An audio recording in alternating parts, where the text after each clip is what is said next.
Sessions में बोला है what is thinking, what is thought, ये लोगों को पता नहीं है लेकिन बात करते हैं। माइंड, व्हाट इज माइंड, ये जो हम अपने अंदर ही अंदर अपने आप को बोल रहे होते हैं, ये थिंकिंग है। बिना बोले क्या आप सोच सकते हो? हाँ, बोलते रहे हो नहीं, कभी प्रैक्टिकली करके देखा है? किसी ऐसी चीज के बारे में सोच के बताओ जिसका कोई वर्ड माइंड में ना पड़ा हो। Can you think about it? Impossible. तो पहले हम बोलते हैं, फिर उसके कॉरस्पॉन्डिंग इमेजेस माइंड में आती है, फिर एक चेन बनती है, इसको थिंकिंग बोलते हैं। तो आप चाहे पॉजिटिव बोल रहे हो अपने आप को, चाहे नेगेटिव बोल रहे हो, आउटकम से रिलेटेड, जो होने वाला है उससे रिलेटेड, चाहे वो अच्छा है चाहे बुरा है, उसका जो अभी काम करना है उससे कोई कनेक्शन नहीं है। आउटकम मतलब क्या कि जॉब मिलनी है नहीं मिलनी है वो तो कुछ दिनों बाद डिसाइड होगा, बाद में डिसाइड होगा, कहीं और डिसाइड होगा, आपका कोई कंट्रोल है ही नहीं उसके ऊपर। आपका काम क्या है? अगर आप सिर्फ जॉब इंटरव्यू के बारे में ही उस टाइम बोल रहे हो, ये भी नहीं कि हम बोंदुओं की तरह बैठे कुछ भी नहीं बोल रहे हैं या कुछ भी नहीं सोच रहे हैं। If you are thinking about the job interview, कि जैसे कोई बंदा अंदर गया, उससे जाकर के पूछा कि भाई किस तरह के क्वेश्चंस आ रहे हैं, क्या पूछ रहे हैं, there is a strong possibility कि एक ही तरह का पैटर्न चल रहा होता है।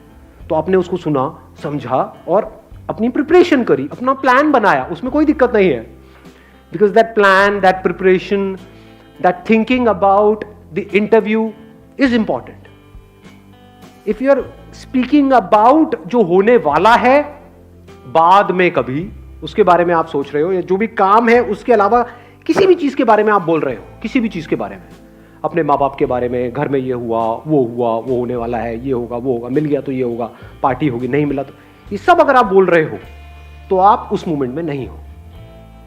बट अगर आप बोल रहे हो उसी से रिलेटेड जो आप काम कर रहे हो, जैसे अगर खेल रहे हो फील्ड में, तो अगर उस खेल से रिलेटेड आप बोल रहे हो अपने आप को, कि बंदा सामने से आ रहा है, मान लो फुटबॉल खेल रहे हो, कि ये आएगा, आकर के मुझे टांग मारने वाला है, मैं गिरने वाला हूं, क्यों ना मैं ऐसा करूं, यहीं पे रुक जाऊं, इसको लगेगा मैं निकलने वाला, ये करके मैं यहां से निकल जाऊं। ये सब हो रहा है, यही थिंकिंग है।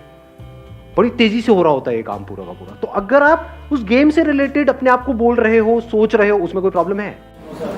कोई प्रॉब्लम नहीं। That means you are there in the present moment. But अगर उस टाइम पे देखना ये है कि सामने वाला ओपोनेंट कैसा है, उसकी स्ट्रेंथ्स क्या है, उसकी वीकनेसेस क्या है, मैं कहां से जाऊं, कैसे जाऊं, ये सोचने की बजाय अगर आप सोच रहे हो, आपकी नजर पड़ी वहां पे ट्रॉफी पे और उसके बारे में सोच रहे हो, इमेजिन कर रहे हो कि वो ट्रॉफी मेरे हाथ में होगी और फिर पूरी कंट्री सेलिब्रेट करेगी, ये होगा, वो होगा, I will create history, then आप फ्यूचर में हो, आप उस मोमेंट में हो ही नहीं। अब आप हार जाओगे।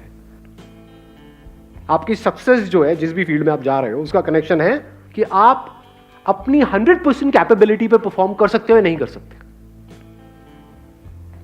इसको ध्यान से समझ लेना। कुछ और, एक और लेयर निकल करके आई है।